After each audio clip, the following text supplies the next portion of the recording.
Welcome to the program. I'm Jeff Schechtman.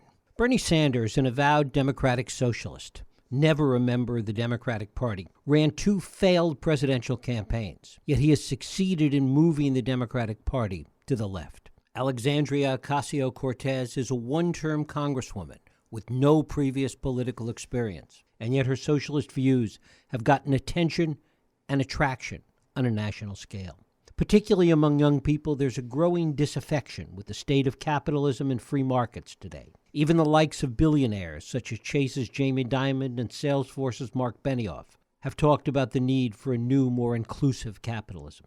While this is clearly about the economy, it's also about shifts in the social, cultural, and political landscape. The coronavirus has laid bare many of the lurking flaws in our system, and the politics of the moment magnify everything. The question is this a tectonic shift in the politics of America or a temporary blip in an otherwise centrist nation? We're going to talk about this today with my guest, John Judis. He's the editor-at-large at Talking Points Memo and the author of the books The Nationalist Revival, The Populist Explosion, and the seminal work, The Emerging Democratic Majority. He's written for numerous publications, including The New Republic, The National Review, The New York Times, and The Washington Post, and it is my pleasure to welcome John Judis here to talk about his newest work, The Socialist Awakening. What's different now about the left? John, thanks so much for joining us. My pleasure. Is it your sense that this fascination now with some of these socialist views is a blip, or is there something fundamentally shifting right now? Well, again, I think it depends what you mean by socialism. I think for the young and for a lot of the people who voted for Bernie Sanders, it means putting people before profits. It means greater economic equality, racial and sexual equality, greater cooperation among people. I think that particularly in reaction to these, we've had now a recession, big recession followed by a recession plus pandemic. There is a real skepticism about capitalism, about markets, about whether markets are going to guarantee us prosperity, freedom, and all the kinds of things that we were promised. And it particularly has hit the young. It's the generation that didn't grow up in the Cold War, that didn't equate socialism with the Soviet Union. And if you look at Bernie's vote, even in 2016, he gets more primary votes among the young than Trump and Clinton combined. And the same thing happened in 2020. That's the age group among which his message has most resonated. And I expect the skepticism itself about capitalism and the concern about putting people first is going to continue. It might not always have the name socialism attached to it. I mean, I don't think there was a lot of difference between Elizabeth Warren and Bernie Sanders in the election. I mean, what you're going to have is shadow socialism, people who have these kind of principles but might call themselves progressives or liberals. And I think that's going to be a going trend. And, the battle is going to be now over what direction America is going to go in the face of this succession of crises. And I think both sides, both Republican and Democrat, are going to be for some version of big government. And it's a question of what form that big government is going to take, whether it's going to be more democratic, more with a view towards raising up the bottom, or whether it's going to be more concerned with pro-business, regressive tax solutions, again, more money for extractive industries, defense. So you can see the kind of differences now, even with Biden, who's a kind of democratic centrist who's been pulled to the left, and Trump.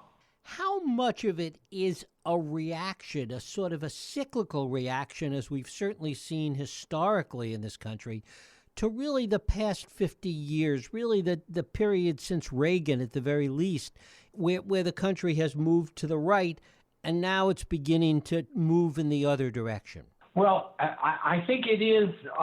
It absolutely is a reaction, and I think that both the Sanders and the Trump campaigns in 2016 were warning signs that among a great majority of the populace, the solutions which were proposed from the Reagan years, deregulation, globalization, I mean, all these different izations, had not worked, and that we had to try something new. Now, from my standpoint, I hope the movement is toward the left, but, you have to realize in these circumstances that it could also be toward the right. It's just going to be different from what it was in the 1980s and 1990s. When you say you could see it moving towards the right, in what way? Obviously, again, if we reelect Trump, but even within the Republican Party now, a lot of the up-and-comers, Josh Hawley from Missouri, Marco Rubio from Florida, are now embracing much more of a kind of communitarian, big government,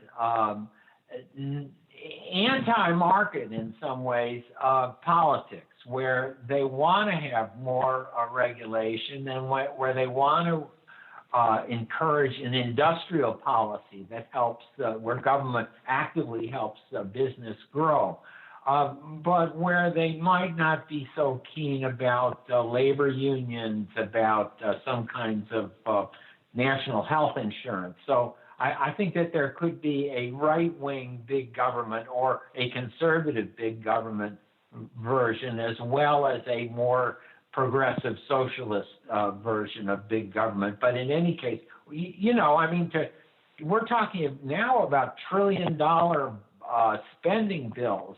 That was just inconceivable 20 years ago. Somebody would have said, the country is finished. So we really have moved on to a much different stage where government's going to be playing a much larger role. And the question is, what kind of role is it going to play? How much of this grows out of the two things that you've written about in your two previous books to this one, the populist explosion and this kind of revival of nationalism? Talk about that. Populism isn't a solution. It's a campaign and it's a politics. And it really signals, it occurs when a large number of people in the society find the political establishment of both parties unresponsive. And you get at that point candidates and parties that are running on a platform of we're the people and we're challenging the elites or the establishment. Usually these kind of candidates don't win. We have this strange situation in the United States where, Trump actually won the election. And to some ways, he's tried to maintain that posture of being against the elite and the establishment. That's part of his battle with the media, the military, the deep state, all that stuff. So we're still in a populist moment. These kinds of times are usually resolved when the establishment itself changes and tries to accommodate what's valid in the popular complaints about what it's done, what it has been doing over the last 20 or 30 years. So we'll have to see how that works out. But you mentioned, Jamie Dimon, Business Roundtable, all these people who suddenly come out for, well, maybe this great inequality we have in the society is not so good. So there is this kind of dawning reaction among the business establishment that something is going to have to change. We just don't know, again, what exact political form that's going to take. And I don't think that's going to be resolved in November. I think it might take a decade or two before we really see what kind of America comes out of these conflicts. Is it too late, do you think, for those within the business establishment, the Mark Benioffs, the Jamie Dimons, et cetera, to make the kind of substantive changes that will placate the Bernie Sanders supporters or the AOC supporters? We'll have to see. I mean, that's one group. The other group is the high tech people, and they're really important. The Zuckerbergs, Google, Alphabet, Microsoft, Apple, Tim Cook, where they will go. It's not too late. I don't expect we're going to have an old-fashioned, what used to be thought of as a socialist revolution where we eliminate capitalism. I think we will retain capitalism, but it's a question of whether it's going to be subject to a much greater and more responsible public regulation than it has been in the past, and whether in some cases, if parts, let's say, of the healthcare industry prove intransigent and won't subject themselves to regulation, whether there'll be a need for government to play a much bigger ownership role. So we'll have to see how that plays out, but that's going to be a big fight. I think that the tax question, I think if Biden is elected, I think that a lot of the wealthy will acquiesce to some kind of progressive change in our tax code, but it won't be like during World War II, where we had 94% marginal rates on the high incomes, or even in I think before Reagan, it was in the 70% range, but it's not going to be anymore the way it has been, where really the very wealthy and the big corporations have gotten out of supporting the government.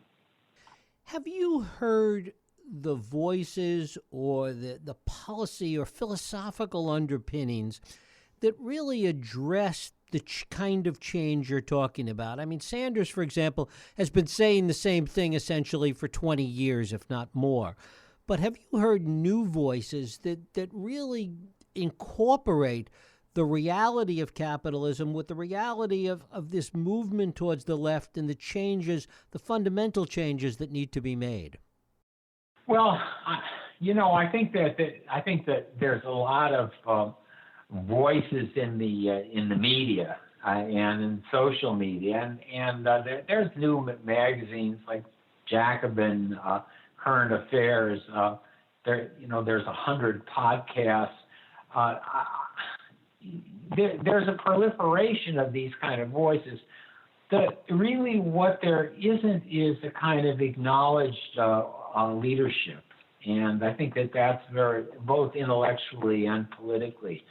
And I think that's a major failing, and we'll have to see how that pans out. I mean, Alexandria Ocasio-Cortez, too young, and also represents a very kind of peculiar district in terms of the country itself that doesn't have much resemblance to a lot of the small town, mid-sized towns outside of cities like New York, Washington, D.C., Chicago, that the Democrats on the left have lost over the last 50 or 60 years. And I think it is going to have to be a leadership and win back a lot of those places. And a lot of the people who voted for Trump in 2016 and, might have voted for Obama in 2012 and 2008. I don't quite see that yet coherent. What about shifting demographics and how that's influencing what we're talking about? I think the most important thing that's happened is the process of deindustrialization that occurred in the Midwest and the South. But also, it did occur just as much in the South. Incidentally, it's not all a matter of George Wallace and race coming back to haunt us. North Carolina, where Trump won in 2016, lost, I think the second or third most number of manufacturing jobs over 2000 to 2016, for mostly furniture to Mexico. So I think that's a major split in our society. In terms of demographics, It's important, but a lot of times it's overrated, and you're starting to see that in the Hispanic vote, for instance. The discovery that a lot of people that in the census or pollsters class as Hispanic see themselves as white. I mean, these kind of categories are much less fixed than you would imagine from reading the kinds of democratic analyses that believe that just because of demographics, Democrats are going to win elections. So I'm somewhat skeptical of that. I think again, the party that can present itself as representing the great majority, the common people, is going to be the party that wins, and it's going to have to combine a lot of votes, white, whatever, Asian, Hispanic, black. I mean, the only two groups that really have been steadily Democratic over the years, regardless of class, are Jews and blacks. Those are, but Hispanics, again, it depends where Hispanics come from. They might be following the course of other immigrant groups in America, who as they go up the income ladder, become more conservative. Again, I'm saying, what I'm just trying to say is that I wouldn't make any bets just on the basis of demography that one party rather than the other is going to win elections. How do these domestic changes that we're talking about, intellectual shifts, political shifts, etc., what is the nexus between what we're talking about here in the U.S. and what we're seeing go on globally, particularly with respect to Europe? Well, there are a lot of similarities, obviously, in the what went on in the United States and what went on in Great Britain. And the victory of Brexit, which none of the elites and certainly very few of the leaders of either Labour or the Tories in Britain expected, predated Trump. Took place in the summer of 2016, and it was it was a foreshadowing of Trump's victory. In the case of Europe, in the case of Britain in particular, the immigration issue has also played a huge role. I think less so now than it has 4 or 5 years ago, because what really made it explosive in Europe, to less extent here perhaps, was the fusion of the threat of terrorism and the threat of illegal immigration. Those were just fused together. And as the threat of terror, the 9/11 period, Syria, ISIS, all that stuff has receded, that issue has become less pressing. And I think that's hurting Trump in the United States. And it's the reason, again, that like in Germany, the alternative for Deutschland, which looked like it was going to become a major party, even most the second party, is now polling at 9% or something in polls, and not at 18 or 19 or 20%. So I think to some extent, immigration receding as a major issue has damaged the cause of the populist right, both in the U.S. and in Europe. Do you think that this election is going to tell us anything in terms of these trends, these issues that we've been talking about? Or is Trump's and the current situation so sui generis that it transcends in some ways a serious discussion of these larger policy frameworks? Oh, God. I mean, I'm Bernie's age, so I've been around a long time. I've never seen an election like this. This is the election is coming around to the most basic questions that go beyond even socialism and capitalism, democracy, the Constitution, the role of science in society. And what you're seeing, especially at the top, is a kind of popular front against Trump. I mean, the unity of many of the business scientific military elites around Biden, and a coalition that reaches well into the center right of American politics. So it's a very unusual election, and I have no idea what's going to happen after November. I hope that Trump is bluffing with all this stuff about what if he loses, he's not going to step down. It's his character to do things like that, and he doesn't have the prerequisites, I think, for taking power the way that, let's say, Mussolini or Hitler did. Hitler had almost a million man army at his disposal, as well as the support of business and the military. So again, I wouldn't be surprised to see immense chaos.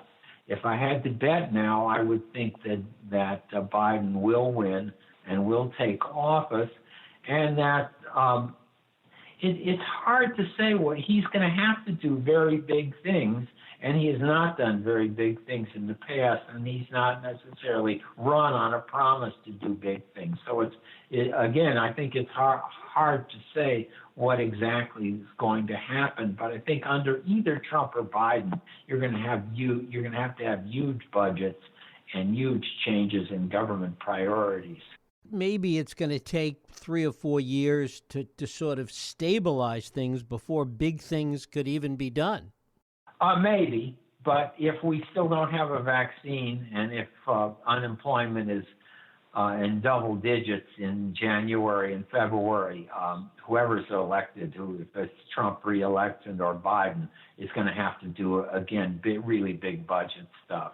And finally, what do you see as the things to watch for as this socialist awakening transpires? What are the signals that you look for along the way that something fundamental is changing here? In terms of the country itself and the industry, I would look at what happens to health care, where we move in terms of policy, energy and transportation. Those are all areas of where the public really is going to have to reassert itself. In terms of the public, again, of what we're of ourselves as a country and reunifying ourselves, I would look, if Biden were elected, at what he's going to do to revive the Midwest and parts of the South that have been decimated over the last 20 years, and whether there's something that really can be done to bring those parts of the country together. Boris Johnson has a very similar problem in Great Britain, and so far as I can tell, is more words than actions. It's similar to Trump on China. I mean, he's carried a he's made major pronouncements, but actually there's been very, very little done. John Judis, the book is The Socialist Awakening. What's different now about the left? John, I thank you so much for spending time with us. Yeah, my pleasure. Thank you.